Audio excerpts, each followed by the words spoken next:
Hi hello అందరికీ నమస్కారం. ఈరోజు డేట్ 5/02/2026.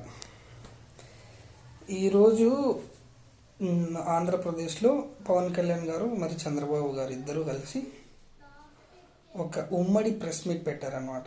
టీడీపీ నుంచి మన చంద్రబాబు గారు, నారా లోకేష్ గారు, ఇంకా వాళ్ళకి సంబంధించిన మంత్రులు, ఎమ్మెల్యేలు అందరూ కలిసి, అలాగే మన పవన్ కళ్యాణ్ పార్టీ, జనసేన పార్టీకి సంబంధించినటువంటి పవన్ కళ్యాణ్ గారు, వాళ్ళ మంత్రులు, వాళ్ళ ఎమ్మెల్యేలు అందరూ కలిసి ప్రెస్ మీట్ పెట్టి ఏం చెప్తున్నారు తెలుసా? లడ్డూలో కల్తీ జరిగిందని చెప్పేసి చెప్తా ఉన్నారు.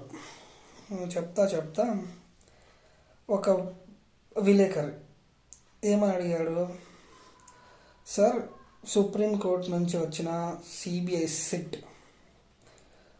చెప్పిన దాని ప్రకారం పంది కొవ్వు కానీ, జంతువుల కొవ్వు కానీ, ఫిష్ ఆయిల్ కానీ కలవలేదని చెప్తున్నారు కదా సార్ అని చెప్తే, చంద్రబాబు గారు అంటున్నారు, I'm asking you straight question అని చెప్పి, ఎవడు చెప్పాడు? దేవుడు చెప్పాడా నీకు అని చెప్పేసి దబాయింపుకు దిగినారు.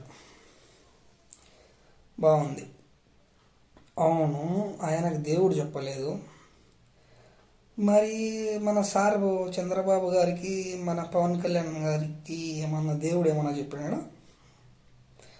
అవును, జగన్మోహన్ రెడ్డి ప్రభుత్వంలో ఉన్నప్పుడు నా లడ్డూలో పందికొవ్వు కలిపినారు, ఫిష్ ఆయిల్ కలిపినారు అని చెప్పి మన చెవులో వచ్చి చంద్రబాబుకి ఏమన్నా చెప్పారా అని. అసలు ఏం చేస్తున్నారు, ఎందుకు చేస్తున్నారు, రాష్ట్రానికి ఏం చేయాలనుకుంటున్నారు ఏమో దేవునికి తెలియాలి, ఆ ఏడుకొండల స్వామికి తెలిసి ఉండాలి. ఎందుకంటే ఇప్పుడు రాష్ట్ర పరిస్థితి ఎట్లుందంటే, we are in too deep. అంటే సిచ్యువేషన్ ఎలా మారిపోయిందంటే, లాండ్ ఆర్డర్ అని చెప్పేసి జగన్మోహన్ రెడ్డి ఉన్నప్పుడు ఎక్కడ మైక్ దొరికితే అక్కడ లాండ్ ఆర్డర్ కంట్రోల్లో లేదు, మేము అధికారంలో వస్తే ల్యాండ్ ఆర్డర్ అంటే ఏందో చూపిస్తామని జగన్మోహన్ రెడ్డి గారు కూడా తలకాయలు ఏళ్ళు పెట్టి ఇట్లా పైకి కిందికి ఎగిరేసి మాట్లాడారు. సో ఇప్పుడు అదే ల్యాండ్ ఆర్డర్కి సంబంధించిన విషయాలు చూసుకుందాం. వైసీపీ మంత్రుల ఇంటి మీద, మాజీ మంత్రుల మీద ఇంటి మీదకి పోయి దాడి చేసి పెట్రోల్ బాంబులు వేసి ఎందులో చేసినారు.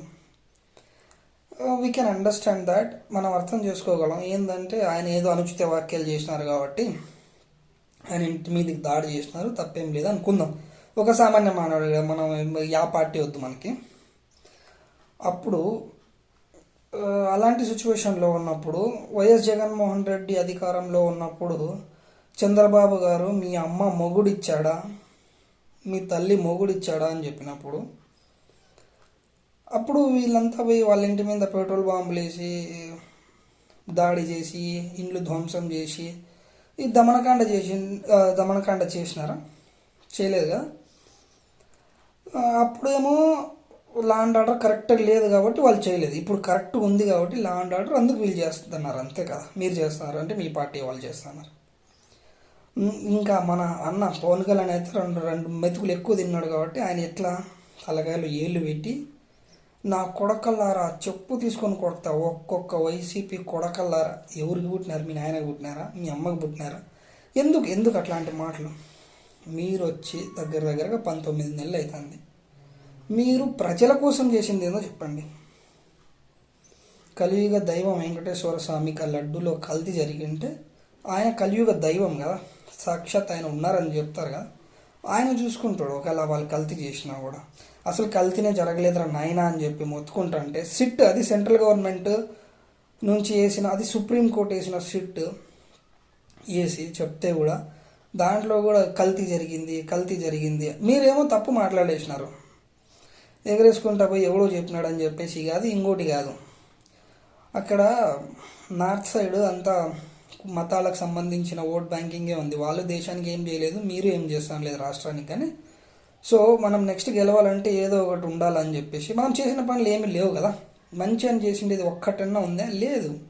కాబట్టి ఇట్లాంటివి పెట్టుకుంటే పోలరైజేషన్ చేయొచ్చు అని చెప్పి, హిందూ, ముస్లిం, క్రిస్టియన్ అని చెప్పేసి పోలరైజేషన్ చేసి దాని నుంచి ఓటు రాబట్టుకోవాలనుకుంటున్నారు. కానీ నాకు తెలిసి ఆంధ్రప్రదేశ్ పబ్లిక్ మీకు గుడ్డిగా నమ్మేవాళ్ళు కాకుండా మిగతా న్యూట్రల్గా ఉన్న నాలాంటి వాళ్ళు కానీ ఇంకా కొంతమంది ఉంటారు కదా, వాళ్ళైతే ఇంకా మిమ్మల్ని నమ్మరు. మీ ప్రోగ్రెస్ కార్డ్ చూపించండి, మేము ఇది చేసినాము, ఇది చేస్తాము, మాకు ఇంకా ఇది ఉంది అని. ఇలాంటివి ఏమన్నా చెప్తే ప్రజలు ఏమన్నా నమ్ముతారేమో. కానీ ఇలాంటి కుల రాజకీయాలు, మత రాజకీయాలు అవి ఇన్స్టెంట్గా బాగుంటాయండి. ఆవేశంగా ఉన్న యూత్కి కానీ, ఆవేశంగా ఉన్న మన పార్టీ ప్రజలకు కానీ బాగానే ఉంటుంది. కానీ ఇన్ ఫ్యూచర్ ఇప్పుడు ఒకసారి గెలిచేసినాము, నెక్స్ట్ టైం అదే చెప్పినాము అనుకో, మీరు ఏం చేస్తారు అని చెప్పేసి అంటూ ఉంటారు అనమాట. ఇంకేందంటే హైదరాబాద్ బాగా డెవలప్ చేశారని చెప్తారు కదా, అది కూడా టాపిక్ ఉంది, నేను మాట్లాడుతా దాని గురించి. మీరు లైక్లు చేయొద్దండి, షేర్లు చేయొద్దండి, తిట్టాలనుకోండి ఎంతైనా తిట్టుకోండి, మీ ఇష్టం. కానీ నిజాలు మాట్లాడుకుందాం. అంటే ఇది in favour of Jaganmohan Reddy అయితే కాదు, జస్ట్ నా అబ్జర్వేషన్లో నేను అనుకున్నది చెప్తా ఉన్నాను అంతే. సో మీకు ఏమన్నా మీ ఒపీనియన్ ఉండి నేను మాట్లాడింది తప్పు అని మీకు ఏమైనా అనిపిస్తే కామెంట్లలో ఎట్లా కావాలంటే అట్లా వేసుకోండి. Thank you.